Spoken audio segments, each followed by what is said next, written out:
Spirit sword की episode 1 में।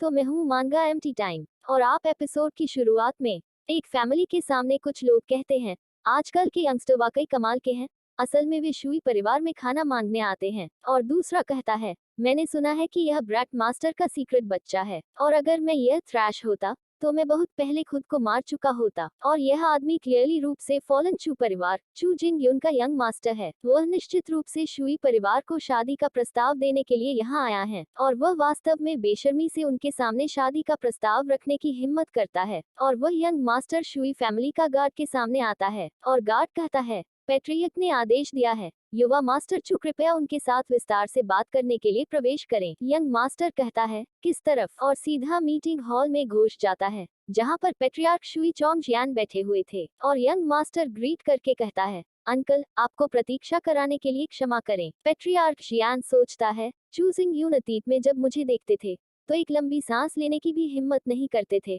आज वो इतने शांत और रचित क्यों हैं?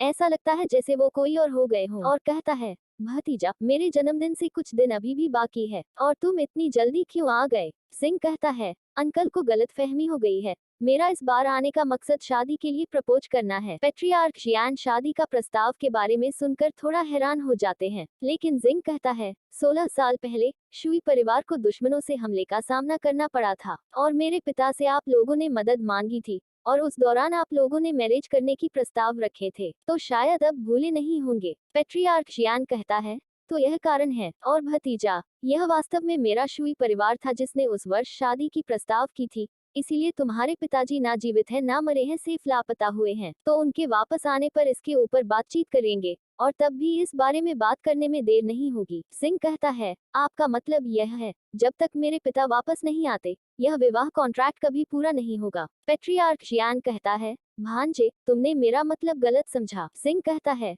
फिर अगर मैं पूछूं, अंकल का क्या मतलब है? क्या ऐसा हो सकता है आप मेरे पिता का ठिकाना जानते हैं? और इस सवाल के वजह से वहां पर खामोशी छा जाती है। लेकिन तभी एक लड़की आते हुए कहता है, एक लड़का जो नॉनसेंस से भरा है। और जिंग, मैं आपको सलाह देता हूँ कि आप इस थॉट को छोड़ दें। और मैं शुइकियान यू एक पीक एक्सपर्ट बनने के लिए डेस्टिन में हूँ और कोई है जो मेरे दिल को जीत सकता है तो वह भी एक जीनियस होगा और तुम सिर्फ एक थ्रैश हो। यह सुनकर लोग कहने लगते हैं, आप किसी काम के नहीं, आप वास्तव में मेरे परिवार की युवा मिस को पाने की हिम्मत करते हैं। यू कहता है, चू जिंग यून, मैं आपको सलाह देता हूँ कि आप अपनी अनरियलिस्टिक फैंटेसी को जल्दी से छोड़ दें। लेकिन जिंग हंसते हुए कहता है, मिस शुई, लगता है आप अपनी चापलूसी कर रही हैं। यू कहता है, मैं खुद की चापलूसी कर रहा हूँ। सिंह कहता है, मैंने कब कहा कि मैं आपसे शादी करने वाला हूँ? यह सुनकर यू चीरती हुई कहता है, तुमने क्या कहा?